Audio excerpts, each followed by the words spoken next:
नमस्कार, खबरें जारी न्यूज 24 पर मैं हूं आपके साथ मकसूद खान। बात बंगाल की, क्योंकि दिल्ली में केजरीवाल की आम आदमी पार्टी की करारी शिकस्त के बाद कांग्रेस अपनों के ही निशाने पर आ चुकी है। कांग्रेस नेतृत्व पर इंडिया ब्लॉक के तमाम बड़े नेता हमलावर है। यहां तक कि कांग्रेस के अंदर से भी सवाल उठने लगे हैं। इस सब के बीच पश्चिम बंगाल की मुख्यमंत्री ममता बनर्जी के एक फैसले ने कांग्रेस को बड़ी टेंशन दे दी है। आखिर क्या है ममता बनर्जी का वो फैसला, और बीजेपी से मुकाबले के लिए कितनी तैयारी है दीदी की, इस रिपोर्ट में देखिए।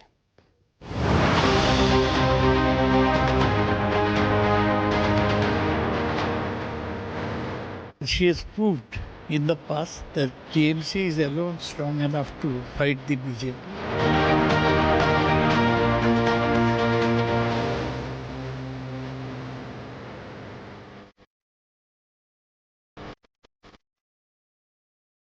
कांग्रेस के साथ तो ये है कि डूब चुकी है, उसके बावजूद अपने घटक बंधुओं के साथ पीठ में छुरा भोंक रही है।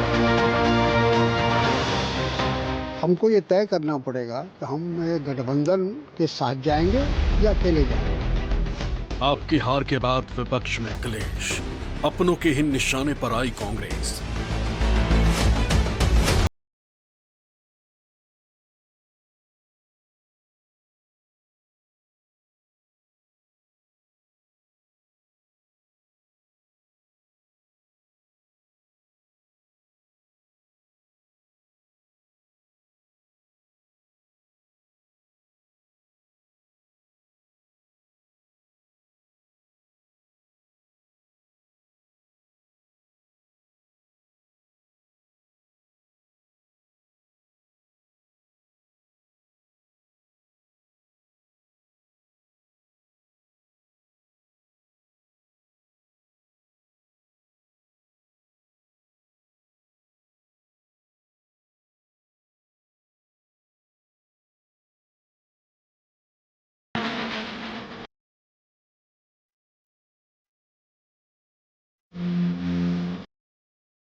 दिल्ली में अरविंद केजरीवाल की आम आदमी पार्टी की हार का जख्म अभी भरा भी नहीं कि विपक्षी इंडिया ब्लॉक में अभी से ही एक और राज्य को लेकर सिर्फ टब्बल शुरू हो गया है, और वो राज्य है पश्चिम बंगाल, जहां के सत्ताधारी टीएमसी की मुखिया और प्रदेश के मुख्यमंत्री ममता बनर्जी की एक रणनीति ने एक बार फिर कांग्रेस की टेंशन बढ़ा दी।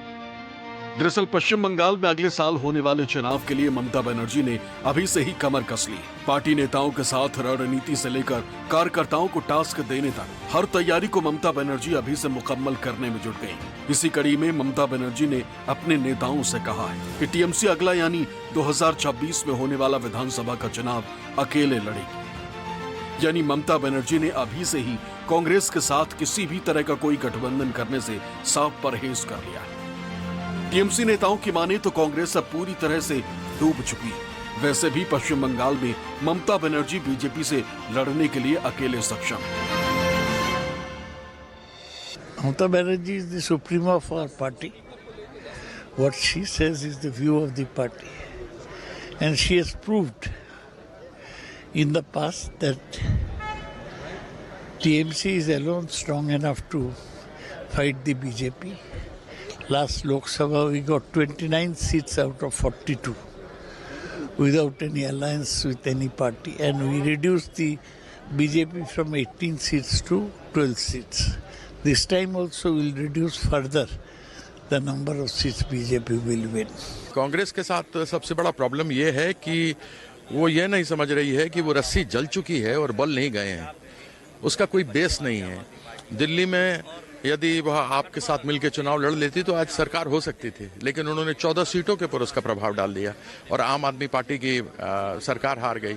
जब कांग्रेस एक ऐसी डूबती हुई नैया है, इस विषय को नहीं समझ पा रही है कि बीजेपी जब कुछ नहीं थी तो वो दूसरों के सहारे बनकर राज्यों में आई, वो बात दूसरी है कि उन्होंने पीठ में छुरा भोंक दिया।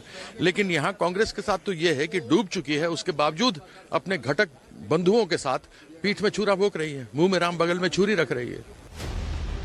कांग्रेस पर आरोप लगाने के टीएमसी सांसद के इस बयान पर पार्टी की ओर से भी पलटवार किया गया। कांग्रेस के ओबीसी विभाग के चेयरमैन कैप्टन अजय सिंह यादव ने एक्स पर पोस्ट कर कहा कि तृणमूल कांग्रेस के सांसद कीर्ति आजाद को दिल्ली चुनाव के नतीजों पर बयान सोच समझ कर देना चाहिए।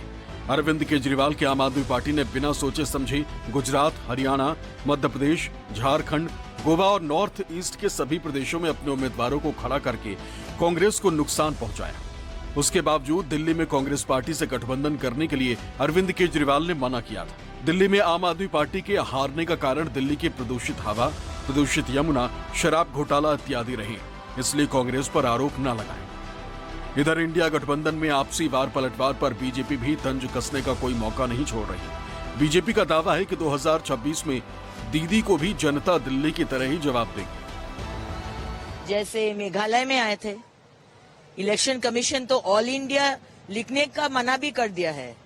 अभी ऑल इंडिया नहीं है तृणमूल कांग्रेस, अभी लोकल है, लोकल तृणमूल कांग्रेस, LMC। पाप का जो घड़ा है ना, ममता बनर्जी आपका भर्ती हो गया है। अभी बंगाल के लोग जवाब देगा। 1 साल रुकिए, जवाब तो आपको मिलेगा। 26 में बंगाल के लोग दिल्ली जैसे जवाब दिया है, वैसा ही जवाब देगा। वो अलग बात है कि बीते लोकसभा चुनाव में इंडिया ब्लॉक का हिस्सा होने के बावजूद ममता बनर्जी पश्चिम बंगाल में अकेले चुनाव लड़ी थी और बीजेपी को सबसे बड़ा नुकसान भी पहुंचाया था। 42 सीटों वाले बंगाल में अकेले दम पर ममता बनर्जी 29 सीट जीतने में कामयाब रही थी, जबकि 2019 में टीएमसी 22 सीट ही जीतने में सफल रही थी। वहीं बीजेपी का आंकड़ा महज 12 पर ही रुक गया था, जबकि 2019 में बीजेपी को 18 सीटों पर कामयाबी मिली थी। हालांकि कांग्रेस बंगाल में लोकसभा का चुनाव वाम दलों के साथ लड़ी तो जरूर, मगर 12 में से महज एक उम्मीदवार ही जीतने में कामयाब हो पाया, जबकि उससे पहले 2019 में कांग्रेस के पास 2 सीटें थी। बंगाल में भले ही दीदी बीजेपी का विजय रथ लोकसभा चुनाव में रोक चुकी है, लेकिन उसके बाद हुए कई राज्यों के विधानसभा चुनावों में बीजेपी अपने विरोधी दलों पर हावी रही। हाल ही में खत्म हुए दिल्ली विधानसभा चुनाव भी इसका उदाहरण है। हालांकि दिल्ली में आम आदमी पार्टी की हार की एक बड़ी वजह कांग्रेस को बताया जा रहा है। ऐसा इसलिए क्योंकि आम आदमी पार्टी और कांग्रेस के बीच आपसी सहमति नहीं बन पाई थी। दिल्ली चुनाव के रिजल्ट के आंकड़े बताते हैं कि 70 में से 14 सीटें ऐसी रहीं जहां आम आदमी पार्टी के कैंडिडेट की हार का मार्जिन कांग्रेस उम्मीदवार को मिले वोटों से कम रहा। यानी आपको 14 सीटों पर कांग्रेस की वजह से हार का सामना करना पड़ा। वो अलग बात है कि कांग्रेस इस बार भी दिल्ली में अपना खाता नहीं खोल पाई। ऐसे में हार दर हार के बाद कांग्रेस के नेता हिल गए। पार्टी के भीतर से ही रणनीतिक और सांगठनिक बदलाव की मांग को लेकर नेता सामने आने लगे। CWC सदस्य और सांसद तारिक अनवर और सीनियर नेता राशिद अल्वी ने कहा कि कांग्रेस नेतृत्व को ये रणनीति स्पष्ट करनी होगी कि उसे गठबंधन की राजनीति करनी है या अकेले चलना है। हमको ऐसा लगता है कि पिछले कई चुनाव जो विधानसभा के चुनाव हुए उसमें कांग्रेस को कामयाबी नहीं मिली, सफलता नहीं मिली। उन तमाम चीज़ों को देखते हुए हमको ये तय करना पड़ेगा कि हम गठबंधन के साथ जाएंगे या अकेले जाएंगे। ये आधा अधूरा गठबंधन जो है, मैं समझता हूँ कि इससे जनता में भ्रम पैदा होता है। इंडिया गठबंधन के बहुत सारे हमारे पार्टनर्स ने हमारी मुखालफत की। कांग्रेस पार्टी की लीडरशिप को हम सबको ये फैसला करना पड़ेगा। दिल्ली के अंदर भारतीय जनता पार्टी हमारी वजह से जीती। अगर हमारा और आम पार्टी मिलके चुनाव लड़ते तो भारतीय जनता पार्टी जीत नहीं सकती।